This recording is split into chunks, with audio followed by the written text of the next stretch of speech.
Hi everyone, this is my first official pregnancy vlog, I guess.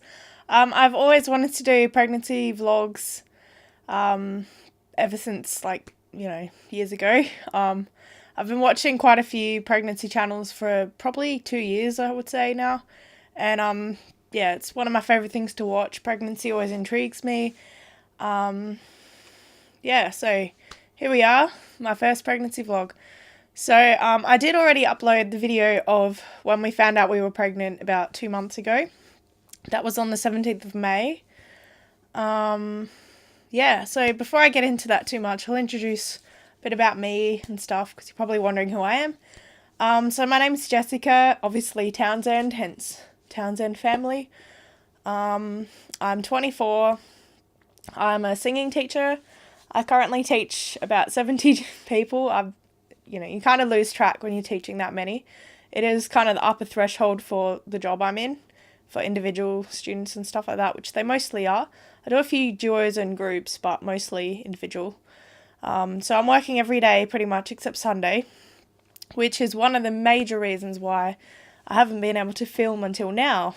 I'm 14 weeks pregnant now, and I was hoping to film pretty much from the start, but I just got so busy, it didn't happen. So now it's school holidays, I have a little bit of time, so that's why I'm dedicating a few days to vlogging and stuff, and So yeah, I'm 24.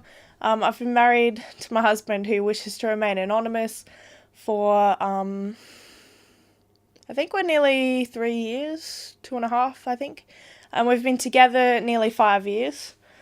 September 1st would be our anniversary for 5 years, so yeah, that's going to be a pretty big one. My dad always said that you have to know someone for 5 years to really get to know them. So that's coming up really soon, so I'm excited about that. So basically he's 28. He just had a birthday last week. We had it low-key, just here.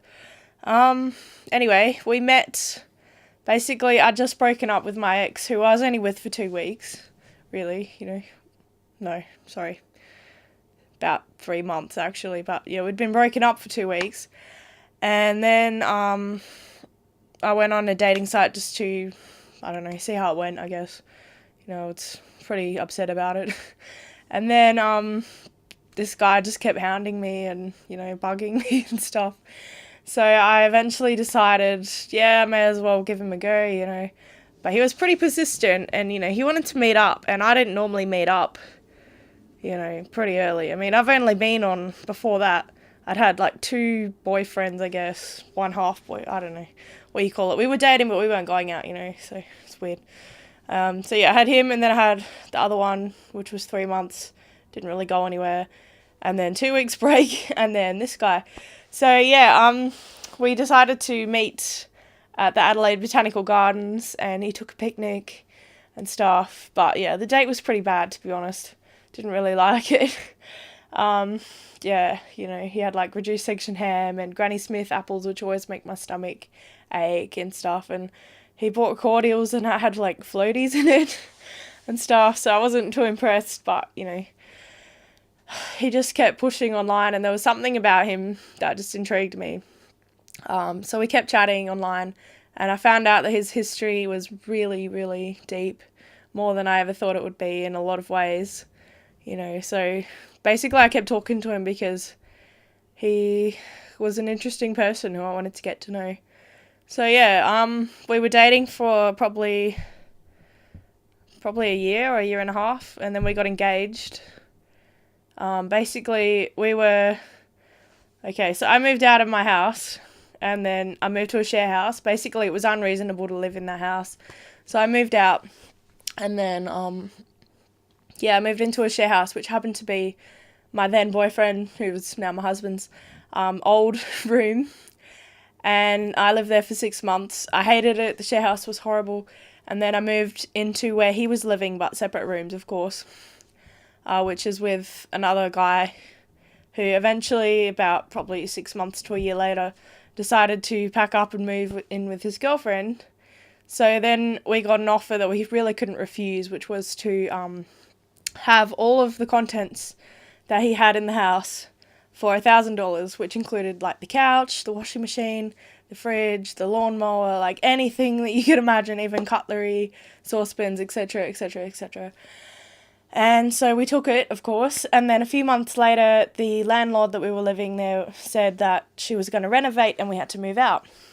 So then we ended up moving to, like, basically where we are now, which is a 2-bedroom unit, about a 20-minute drive away from there, I think, maybe less. Yeah, so it was kind of weird because we were owning a house at this, like, not owning, but, renting together with our name on the lease, a house. And I thought it was kind of weird that we weren't properly engaged or anything. We were living together. So I basically was like, oh, well, I always thought that I'd move in with a guy when we were engaged or married.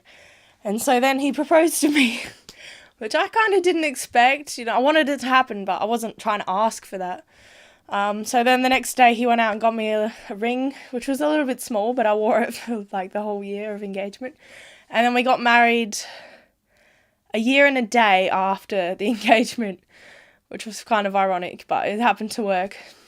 So yeah, eventually I might put some footage up of the engagement and the wedding, but we'll see. I'm not sure. Yeah, so I just thought I'd give you a bit of a background. Now we've been, as I said, married for about 2.5 years, and we're in a pretty stable situation. I've got, as I said, my teaching job, which is pretty much full-time now. He's a photographer. He works in, just, his own business, just gets work when he can. He's also fixes up computers, and he does sound and lighting and video and just anything technical pretty much. Yeah, so we're pretty stable. In the last year and a half, we've just upgraded all our furniture and really just made our house kind of a home. We've got everything we need pretty much. So, yeah, we're in a pretty stable situation, so that's okay. What else?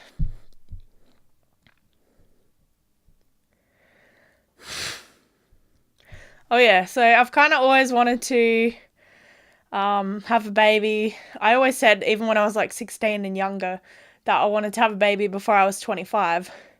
Well, I'm 24 and a half now, and the baby's due right around my 25th birthday, so realistically, the timing couldn't be much better, but when I got all the teaching jobs, because last year I only was teaching about 30 students, and then this year it really ramped up heavily when I got another school to 70 or so. I don't even know. I've lost track.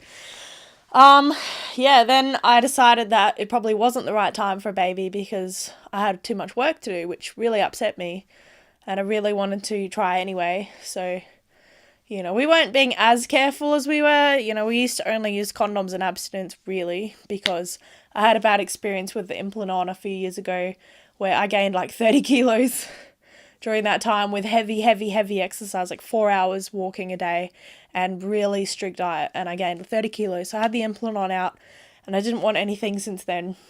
I didn't really want to go on the pill because my mum went on the pill before me, and she said that it took her like 5 years to be able to conceive again, so I didn't want to go down that route, and the IUD just seemed way too intrusive.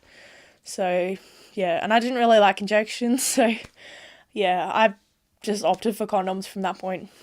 So anyway, then about 8 months before I got pregnant, my periods became really irregular, and I couldn't tell anymore. They used to be 26 to 29 days apart, which was, normal. And then from about 8 months before I got pregnant, they started being really erratic, kind of weird like. So, yeah, it could be anywhere from 15 days to about 40 days. So I went and got it checked out because I thought that was really odd. And they checked me for like polycystic ovarian syndrome and all the kinds of different thyroid things that can go wrong and stuff like that. And then I had an ultrasound, and they said that I had a complex cyst, possibly endometriosis on my left ovary, and that it would be quite hard to conceive. So knowing that, and knowing that I'm also overweight, which can also cause infertility or harder to conceive, we just decided to basically not really use any protection most of the time, which, you know, I was okay with because, as I said, we're stable and everything. So that was okay. And then, a few months later, basically, like a few months after that, I conceived, obviously. So the reason that I didn't get the pregnancy test earlier was, as I said, my periods could be up to 40 days. So I didn't really start to get concerned until it was 40 days, and then I waited the additional 10 days to make sure that it wasn't just a late period. And so that's why I took the first test at 50 days. So if you're wondering why 50 days, that's why. And then we had the first ultrasound that was supposed to check the cyst about 2 days after I took the pregnancy test, which confirmed the pregnancy. You know, they were going to see if the cyst was there, but they couldn't see it because the baby was there. So that was interesting. So that's a little bit about me. I hope that you enjoy the journey that we're about to go on. And yeah, it should be interesting. So for anyone else who is obese or big and looking for advice in pregnancy, I know there's not too many big people vlogs out there. So that's another reason why I thought it would be nice to vlog, just to give everybody an idea of what it's like to be pregnant and give birth and raise a family when you're quite big. So I am 150 kilos. When I got married, I was 130 kilos. And when I met my husband, I was 115. So I keep going up. I'll just explain a little bit about that quickly. So I've basically been big my whole life, ever since I was about 2. Apparently I had a lot of issues as a baby with constipation, and so my mum gave me malt, which of course is a weight gain thing. So I gained lots of weight, and then I was big my whole life. I never thought it was an issue. You know, I always used to go, oh, well, I'm not big because I'm not as big as my mum. That's a really poor attitude, kids. If you have that attitude, that's not going to help you. So, yeah. Then I started doing pamphlet delivery in about year 10 when I was about 15-ish. So about 2004. And I lost 20 kilos. With that, I was also switching from white bread to multigrain bread. I was stopping drinking Coke and switching to Diet Coke, and, you know, stopping eating junk, well, as much as you can, and eating stuff like grilled chicken and cabbage most nights. And yeah, I lost like 20 kilos from that. And I managed to keep most of it off until about 2009, I think. I'm not sure. When I was 115 in 2009, which is when I met my husband. Then shortly after in 2010, I got the Implanon, and then I gained like 30 kilos straight away, despite the heavy walking, as I said. So I had that out, and then I couldn't really lose the weight. Don't know why, it's weird. Then when I got married, I was about 130, and then I was maintaining that pretty much, and then over the last year I've gained about 10 kilos. And then for some weird reason, around Easter, not to do with Easter because I didn't eat much chocolate, and by much I mean like I had like one, you know. Anyway, so I gained about 10 kilos in a week, which was really weird. And I would have been about probably maybe 2 weeks pregnant at that point. So I would have like just got pregnant. So I don't know why, but I gained like 10 kilos. So that put me from 140 to 150, and I haven't been able to lose the weight since. So that's really weird. But I just thought I'd let you know, in case you're wondering how big I am. And I'm also 176 centimeters tall, which is about 5'10", I think. I don't know, you'd have to look that up. I think it's 5'10". Anyway, so yeah, for all you bigger ladies out there who are looking to get pregnant or are pregnant or have kids, hopefully my journey will help you a little bit because, yeah, there's not much out there. So, cool. All right, well, have a good week or day or whatever you're enjoying. And I'll talk to you in my next one. Bye.